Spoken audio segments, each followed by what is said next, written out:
एक ऐसी दुनिया जहां सेंचुरीज पहले धरती के ऊपर ही एक ऐसी रिफ्ट ओपन हुई थी जिससे डायमेंशनल बीस्ट यानी मॉन्स्टर्स ने प्लेनेट पे हमला करना शुरू कर दिया था और इंसानियत को एक बहुत ही बड़े खतरे में ला दिया था। लेकिन अवेकन वॉरियर्स ही थे जो इस दुनिया को सुरक्षित रख सकते हैं। ये कहानी ये टियान की है जिसने बचपन में ही अपने पेरेंट्स को खो दिया था और अब उसे ही उसके सिस्टर का ध्यान रखना था और इसके लिए उसे चाहिए पावर और टैलेंट। इस एपिसोड की शुरुआत में तो ये तियान और युएलिंग अपनी मंजिल तक पहुंच गए थे और भाभी युएलिंग ये तियान को बताती है तुम अपने सामने उस पहाड़ी को देख पा रहे हो और ये तियान का तो पता नहीं पर मैं पहाड़ियों को जरूर देख पा रहा हूँ। देखो अब आप भी देख पा रहे होगे। और युएलिंग बताती है कि स्पिरिट फ्लावर और वो स्पेस टैलेंट वाला बीस्ट भी यहीं पर मौजूद है और उस फ्लावर को पाने के लिए पहले उन्हें उस बैट मॉन्स्टर से निपटना पड़ेगा। और ये तियान युएलिंग से पूछता है तो युएलिंग अब मुझे क्या करना है बताना चाहोगे? और युएलिंग बताती है कि सबसे पहले तो ये तियान को ज्यादा जल्दी नहीं करनी क्योंकि फॉर्मेशन के मेथड को मैनेज करने में ही काफी टाइम लग जाएगा और ये तियान को तब तक का वेट करना है यानी तब तक उस मॉन्स्टर का ध्यान भटकाए रखना है जब तक युएलिंग उस अरे को चालू करने का कुछ करती नहीं। और यहाँ उन पहाड़ियों में उस केव के अंदर हम उस सोते हुए बैट मॉन्स्टर को देखते हैं जो कि आराम से सो रहा था बिना ये जाने कि उसके कुछ रिश्तेदार उसे परेशान करने आए हैं। पर तभी उसकी आंखें खुल जाती हैं क्योंकि उसने ये तियान और युएलिंग को सेंस कर लिया था। और यहाँ ऊपर युएलिंग से बात करते ये तियान को अचानक उस बीस्ट का ऑरा महसूस होता है और हम देख पाते हैं कि ये तियान के पीछे ही एक बड़ा सा चमकता टेलीपोर्ट सा गेट खुल गया था और ये तियान उस बीस्ट को सेंस करता उस बीस्ट की नजरों से नजर मिला रहा था क्योंकि ये तियान को पहली नजरों का प्यार हो गया था बेशक उस मॉन्स्टर के स्पेस टैलेंट से। और यहाँ युएलिंग बताती है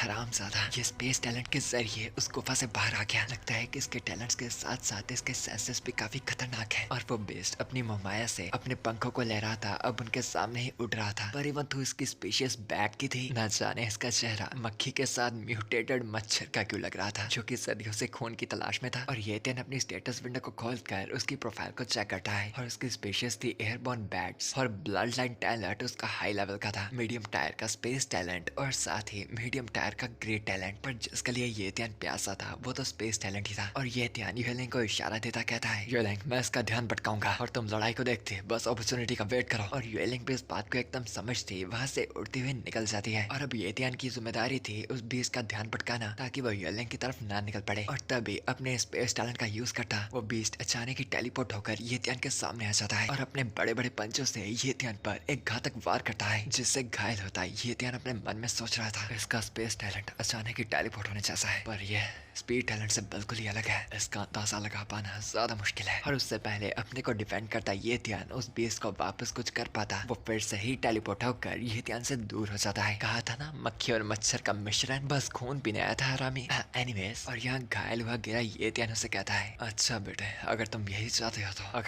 चाहते हो तो मैं तुम्हारे साथ खेलने के लिए रेडी हूँ तो चलो थोड़े मजे करते हैं। और तभी ये तियान अपने हीलिंग टैलेंट को यूज कर लेता है और उस इमॉर्टल जेलीफिश का ग्रीन सा ऑरा आकर ये तियान के शरीर को घेर उसे एकदम हील कर देता है। और मुस्कुराता हुआ ये तियान उस पोर्टल से हवा में अपने डैगर को बाहर निकालता है। और यहाँ दूसरी तरफ हम देखते हैं युएलिंग एक जगह आकर उस अरे को चालू करने की तैयारी कर रही थी जिसे करने में जैसा उसने बताया था कि थोड़ा टाइम लगने वाला था और वो उम्मीद करती है कि तब तक ये तियान उस बीस्ट को संभाल पाए वरना ये काम बहुत ही मुश्किल हो जाएगा। और दूसरी तरफ हवा में उड़ रहे हम उस बीस्ट को देखते हैं जो कि शायद अपने अगले हमले की प्लानिंग कर रहा था। और तभी वो एक मैजिकल पोर्टल को खोलता है और जगदम ही टेलीपोर्ट होकर ये तियान के सामने आ जाता है ताकि वो फिर से उसे मार पाए। पर ये तियान ने उसे अच्छे से देख लिया था और वह उसे बचने के लिए रेडी भी था कि तभी वो बीस्ट अचानक उसके सामने से गायब होकर अब उसके पीछे आकर टेलीपोर्ट हो जाता है और अपने स्पेस से बाहर निकलता उसका खूनी पंजा सीधा जा रहा था ये तियान के सर की तरफ। और बुरी किस्मत उसकी कि उस बार ये तियान ने उसे सेंस कर लिया था और उससे पहले वो बीस्ट उसे छूता ये तियान अपने स्पीड टैलेंट को एक्टिवेट कर लेता है और अब वो बीस्ट अपनी लात से सीधा जमीन को काटता अंदर चला जाता है। और उसे तो बिल्कुल लग रहा था कि उसने अपने दुश्मन को अपनी इस औसम चाल से मार दिया है। पर तभी वहाँ के धुएं पे हटने पर वो जगह एकदम साफ थी। तभी ये तियान अपने स्पीड टैलेंट का इस्तेमाल कर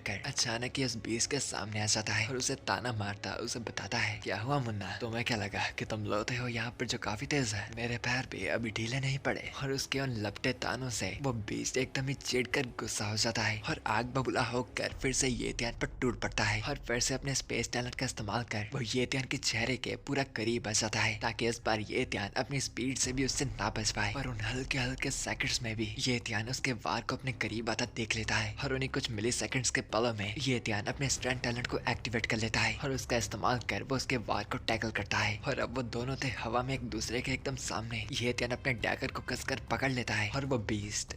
उसे क्या पकड़ने की जरूरत, इतने बड़े पंजे तो है। अब वो दोनों ही अपनी स्पीड से लगातार एक दूसरे के हमले को डिफ्लेक्ट कर रहे थे और ये ध्यान यहाँ पर अपने काफी टैलेंट्स का साथ में इस्तेमाल कर रहा था और तभी वो पीछे मुड़ता आवाज लगाता यूएलिंग से पूछता है, यूएलिंग आखिर फॉर्मेशन को चालू होने में और कितना टाइम लगेगा? जिसका जवाब देते यूएलिंग बताती है कि बस 3 सेकंड्स में फॉर्मेशन चालू हो जाएगा और बस इन 3 सेकंड्स में ये ध्यान को उस बीस को संभालना है, पर न जाने वो कब तक मेरा मॉन्स्टर शायद इस इशारे को समझ जाता है और तभी ये ध्यान का ध्यान जाता है कि उसके सामने एक स्पेस पोर्टल खुला था, यानी वो बीस्ट उससे बचकर भाग गया था और फॉर्मेशन भी इन 3 सेकंड्स में चालू होने वाला था। हम देखते हैं स्पेस टैलेंट के बदौलत वो मॉन्स्टर पोर्टल को खोलकर सीधा टेलीपोर्ट होकर बढ़ता जा रहा था यूएलिंग पर हमला करने के लिए, ताकि वो अरे के चालू होने से पहले ही यूएलिंग को खत्म कर पाए। पर तभी ये ध्यान अपने स्पीड टैलेंट की पूरी ही तेजी से और उससे पहले वो यूएलिंग भाभी को कुछ कर पाए उन बचे 2 सेकंड्स में वो सीधा उड़ता आता है उस बीस की तरफ और उसके जबड़े में एक टेढ़ी लात दे मारता है और इस अपॉर्चुनिटी को देखकर ऐसा ना छोड़ने वाली यूएलिंग फॉरबिडन फॉर्मेशन को एक्टिवेट कर देती है और उसका ऐसे करते ही हवा में उस बीस के सर के ऊपर उस अरे के चारों तरफ मैजिकल सर्कल बनने लगते हैं और तभी वो मैजिकल सर्कल हर एक तरफ से उस बीस को कैद कर लेते हैं और इतना समझदार और चालाक मॉन्स्टर होने के बावजूद भी वो उनके चंगुल में फंस चुका था, क्योंकि इंसान तो इंसान है भाई, ऊपर से भाभी जी का प्लान था कम थोड़ी ना होगा। और यूएलिंग भी फाइनली चैन की सांस लेती है क्योंकि उसके गोल का आधा मकसद यहाँ पर पूरा हुआ था, इस परेशान करने वाले बीस को पकड़ना। और अब बारी थी उसके अगले कदम की, उसके ट्रेशर को ढूंढना, पर उससे भी ज्यादा जरूरी था ये ध्यान का ट्रेशर जो था इस बीस के टैलेंट को कॉपी करना, जो कि बहुत ही एक्साइटिंग होने वाला है। पर ऑब्वियसली सिपाहियों ये जानने के लिए तो आपको वेट करना पड़ेगा अगले एपिसोड का, जो कि बात मुझे भी नहीं पता कब आएगा। पर तब तक के लिए आप मेरे द्वारा की गई सोलो लेवलिंग का एक्सप्लेनेशन या फिर एक बहुत ही मजेदार सा नया इसेकाई एनिमे आया है उसका एक्सप्लेनेशन भी देख सकते हैं एंड वो मेन कैरेक्टर भी ओपी होने वाला है एंड स्टोरी भी थोड़ी अच्छी है, तो उसे भी देखना मत भूलना एंड लिंक आपको मिल जाएगा डिस्क्रिप्शन और पिन कमेंट में। सो एनीवेज सिपाहियों for now bye good bye सायोनारा चना।